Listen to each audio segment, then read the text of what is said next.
చిన్నశంకరంపేట మండలం సూరారం గ్రామంలో ఇటీవల అనారోగ్యానికి గురై మరణించిన ఎరుకలి నాగరాజు కుటుంబాన్ని లీలా గ్రూప్ చైర్మన్ కాంగ్రెస్ పార్టీ నాయకులు డాక్టర్ మోహన్ నాయక్ పరామర్శించారు. తల్లి తండ్రిని కోల్పోయిన చిన్నారులను పరామర్శించి వారి పేరున 10,000 రూపాయలు ఫిక్స్డ్ డిపాజిట్ చేస్తూ కుటుంబ అవసరాల నిమిత్తం కొంత ఆర్థిక సహాయాన్ని అందజేశారు. ఈ సందర్భంగా కాంగ్రెస్ పార్టీ జిల్లా నాయకులు రాజిరెడ్డి మాట్లాడుతూ నిరుపేద కుటుంబానికి తల్లి తండ్రి లేని అనాథ పిల్లలను చేరతీసి వారికి భరోసా కల్పించి వారి పేరున 10,000 రూపాయల ఫిక్స్డ్ డిపాజిట్ చేసిన మోహన్ నాయక్ చాలా అభినందనీయుడని, ఇలాంటి సేవా కార్యక్రమాలు మరెన్నో చేయాలని ఆయన అన్నారు. Medak MLA doctor Mynampally Rohit, Congress party రాష్ట్ర నాయకుడు మైలంపల్లి హనుమంతరావు స్ఫూర్తితో ఇలాంటి సేవా కార్యక్రమాలు చేపట్టడం చాలా సంతోషంగా ఉందన్నారు.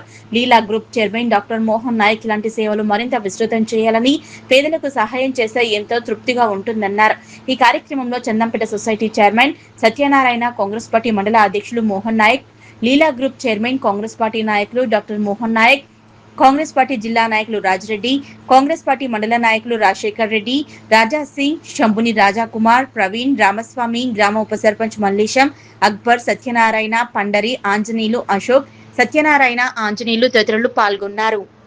గ్రామంలో మరి ఇద్దరు పిల్లలకు తల్లి తండ్రి ఈ మధ్యకాలంలో చనిపోయి అనాథలుగా ఉన్నందుకు లీలా గ్రూప్ చైర్మన్ గారు డాక్టర్ మోహన్ నాయక్ గారు, అలాగే మా పార్టీ మండల అధ్యక్షులు అందరం కూడా కార్యకర్తలను కూడా వచ్చి మరి అనాథ కుటుంబానికి మేమున్నాము అని లీలా గ్రూప్ చైర్మన్ గారు ఒక 10,000 రూపాయలు ఫిక్స్డ్ డిపాజిట్తో పాటు మరొక 5,000 వాళ్ళకు ఖర్చులకని ఇవ్వడం నిజంగా సంతోషకరం.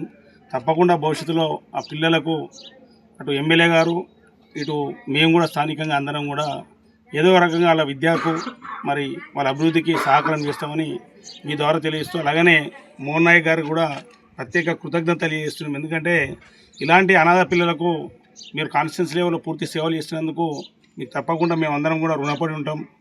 మరి పేద ప్రజలకు అభ్యుదయమే మీ లక్ష్యంగా పెట్టుకొని ముందుకు సాగుతున్నందుకు ఏ ఒక్క కార్యక్రమం చేసినా మీరు తప్పకుండా మీరు ఇంటిమేషన్ ఇవ్వండి. నిజంగా పేదవారికి సాయం చేసినంత ఆనందము మరొకటి ఏది ఉండదు.